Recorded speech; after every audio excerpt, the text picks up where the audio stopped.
আচ্ছা তাহলে শুরু করতেছি। বিসমিল্লাহির রহমানির রহিম। আজকে আমাদের এর ক্লাস হবে, এই যে শেয়ার করলাম এটা দেখতে পাচ্ছো, স্ক্রিন দেখতেছো তোমরা? জি স্যার। জি স্যার। ঠিক আছে, আজকে হলো আমরা দ্বিতীয় সপ্তাহের প্রশ্নগুলো নিয়ে আলোচনা করব। ট্রেড 1 এর দ্বিতীয় সপ্তাহের প্রশ্ন। ঠিক আছে, জি স্যার। সপ্তাহের প্রশ্নের মধ্যে দুইটা প্রশ্ন আছে এখানে। একটা আছে তোমার কন্ডেন্সার টিউব কোন প্রক্রিয়ায় তাপ স্থানান্তর করে, দ্বিতীয় আরেকটি আছে সেন্টিগ্রেড এবং ফারেনহাইট স্কেলের মধ্যে সম্পর্ক বর্ণনা করতে হবে। এই দুইটা প্রশ্ন আছে। এখন আমরা প্রথম প্রশ্নের মধ্যে যাই। কন্ডেন্সার টিউব কোন প্রক্রিয়ায় তাপ স্থানান্তর করে? আমরা জানি তাপ স্থানান্তর, এটা একটা অধ্যায় আছে তোমাদের। এই অধ্যায়ের মধ্যে আমরা তাপ স্থানান্তর বলতে আমরা কি বুঝি? তাপ এক জায়গা থেকে অন্য জায়গায় স্থানান্তর হওয়াকে তাপ স্থানান্তর প্রক্রিয়া বলে। যেমন তোমরা যদি একটা দণ্ড, লোহার দণ্ড হাতে নাও, আর একটা মোমবাতি 3-4 ইঞ্চি লম্বা একটা লোহার দণ্ড নিবা হাতে, আর একটা মোমবাতিতে আগুন থাকবে, তোমরা ওই লোহার দণ্ডের এক প্রান্তে ধরে হাতে ধরে ওই আগুনের উপর ধরে রাখবা। কিছুক্ষণ ধরে রাখলে পরে দেখবা তোমার হাতেও গরম লাগতেছে। তাহলে তাপটা দিতেছিল একটু দূরে, কিন্তু তোমার হাতেও তাপ চলে আসতেছে। এই যে সে আসলো ওইখান থেকে, এই 2-3 ইঞ্চি পথ অতিক্রম করে আসলো, তাপ এক জায়গা থেকে আরেক জায়গায় আসলো, এটাই হলো তাপ স্থানান্তর প্রক্রিয়া। এটা সালাম নাই, ঠিক আছে। জি স্যার। এখানে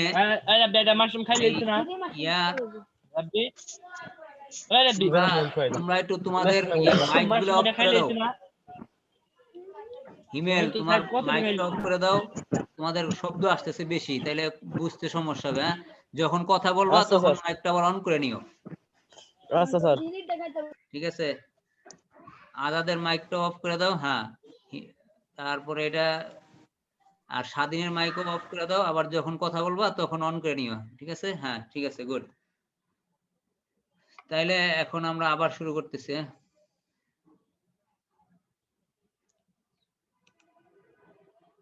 তাহলে এখন এইখানে আমরা ছিলাম তাপ স্থানান্তর প্রক্রিয়া। তাহলে তাপ এক জায়গা থেকে অন্য জায়গায় স্থানান্তর হওয়াকে তাপ স্থানান্তর প্রক্রিয়া বলে। এই তাপ স্থানান্তর প্রক্রিয়াটা 3 ভাবে হইতে পারে: পরিবহন, পরিচলন, বিকিরণ। পরিবহন মানে হলো বহন করে নিয়ে যাবে, অর্থাৎ অণুসমূহ এক জায়গা থেকে অন্য জায়গায় স্থানান্তর না হয়ে তাপকে এক স্থান থেকে অন্য স্থানে পাঠিয়ে দিবে।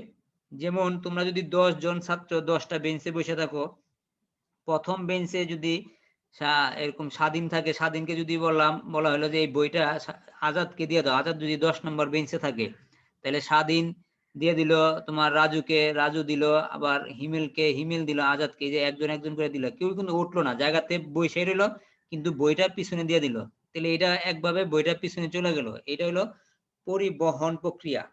তাপ যদি তার অণুগুলাকে এক জায়গা থেকে অন্য জায়গায় স্থানান্তর করে, কোন রকম স্থান পরিবর্তন না করে, তাহলে এটাকে বলা হবে পরিবহন প্রক্রিয়া।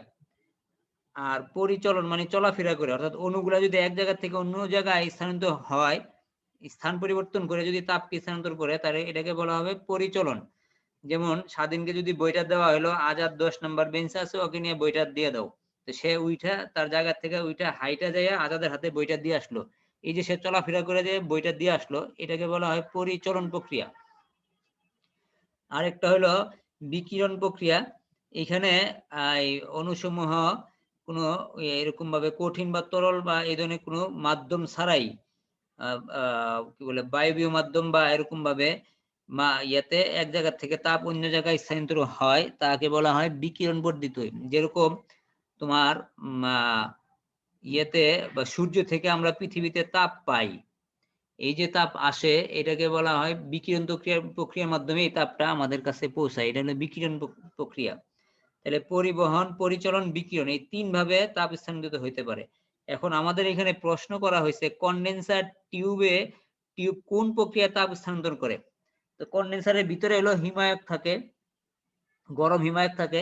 এই হিমায়কটা লোহা, যেহেতু লোহা কঠিন পদার্থ, কঠিন পদার্থের মধ্যে দিয়ে পরিবহন প্রক্রিয়ায় তাপ স্থানান্তর হবে, এক জায়গা থেকে আরেক জায়গায় কঠিন পদার্থের মধ্যে তাপ স্থানান্তর হবে পরিবহন প্রক্রিয়া। এই কথাটা এখানে লেখা আছে দেখো, কঠিন পদার্থ তথা ধাতব খণ্ডের মধ্যে তাপ উচ্চ তাপমাত্রা হইতে নিম্ন তাপমাত্রার দিকে প্রবাহিত হবার পদ্ধতিকে পরিবহন প্রক্রিয়া বলে। অর্থাৎ তাহলে কন্ডেন্সার কিভাবে করে, এটা লেখা আছে, উচ্চ তাপমাত্রা হিমায়ক পরিবহন প্রক্রিয়ায় কন্ডেন্সারে ধাতব টিউবে ছেড়ে দেয়, তাপটাকে ছেড়ে দেয় কুলিং এলিমেন্ট অর্থাৎ পানি বা বাতাসের সাহায্যে এই তাপটাকে কন্ডেন্সার থেকে সরায় নেয়। তাহলে আমাদের প্রশ্ন হলো কন্ডেন্সার টিউব কোন প্রক্রিয়া তাপ স্থানান্তর করে? তাহলে উত্তর হবে কি, কন্ডেন্সার পরিবহন প্রক্রিয়ায় তাপ স্থানান্তর করে। যদি এতটুকু লেখা দেয় তাহলেও হবে। আর যদি এরকম ভাবে লেখো, উচ্চ তাপমাত্রার হিমায়ক পরিবহন প্রক্রিয়া কন্ডেন্সারে ধাতব টিউবে ছেড়ে দেওয়ার তাপ কুলিং এলিমেন্ট অর্থাৎ পানি বা বাতাসের সাহায্যে সেই তাপকে অন্য জায়গায় স্থানান্তর করে। এটা হলো এটার উত্তর হয়ে যাবে।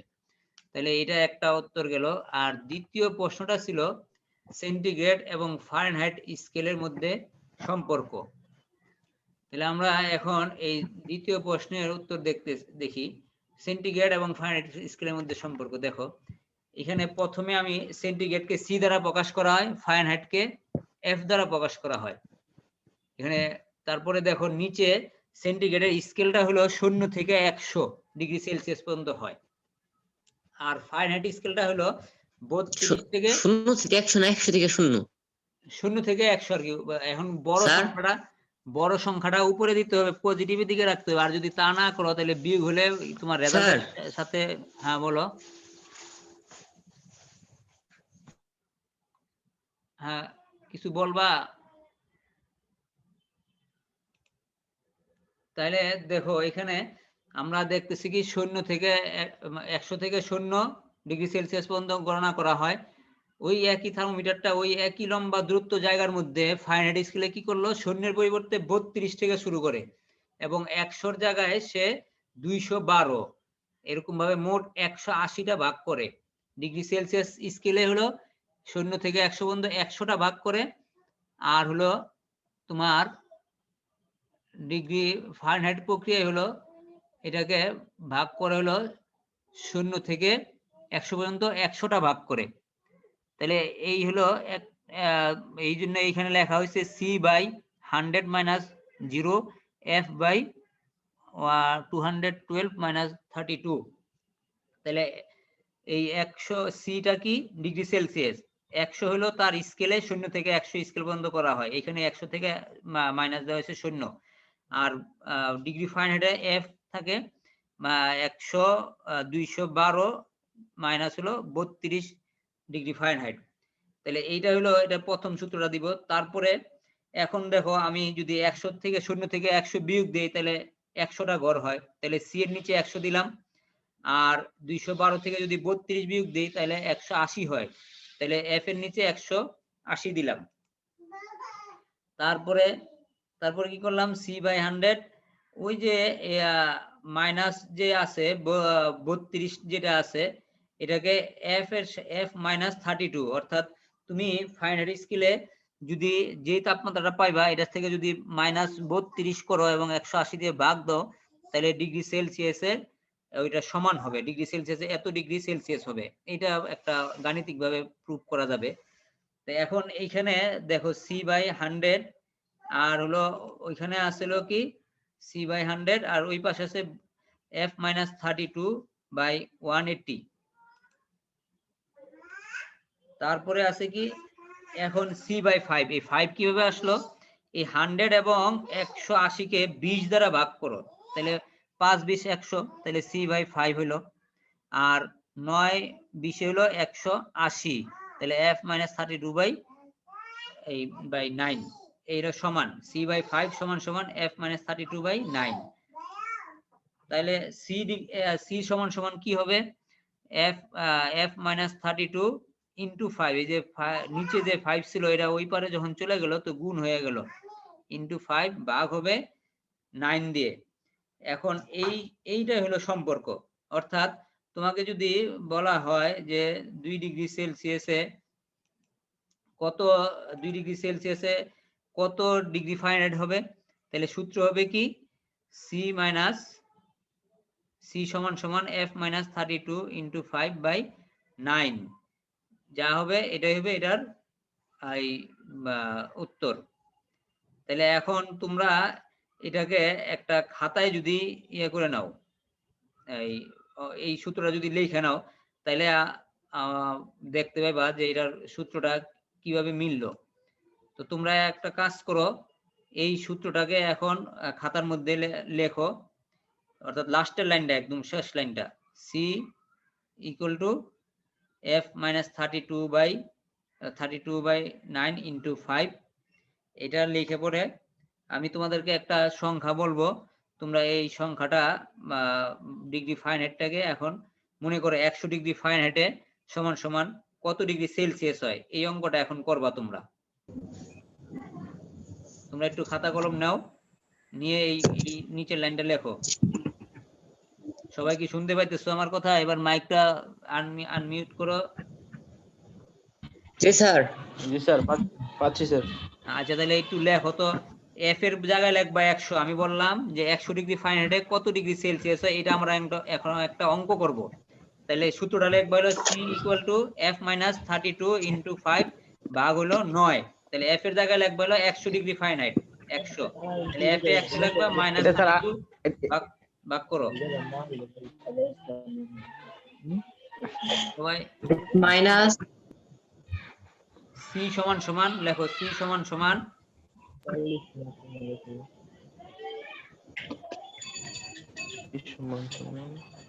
সি সমান সমান হবে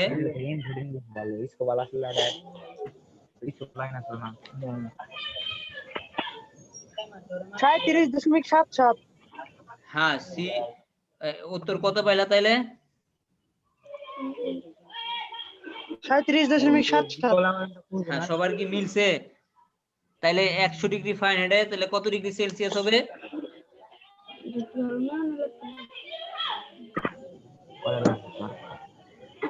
100 ডিগ্রি সেলসিয়াস, 100 ডিগ্রি ফারেনহাইটে কত ডিগ্রি সেলসিয়াস হবে? 100 মাইনাস 32 ভাগ হলো 9 গুণ হলো 5।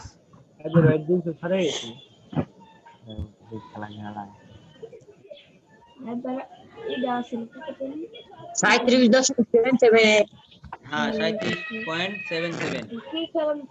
জি স্যার 8।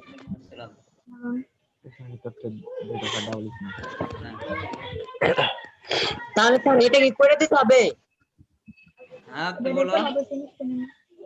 100 দিয়ে কি আমরা ভাগ করে দেখাই দেবো? না না না, তোমরা শুধু এখন আমারে শুধু উত্তর দিবা সি সমান সমান 100 ডিগ্রি ফারেনহাইট সমান সমান হলো 37.77 সেলসিয়াস।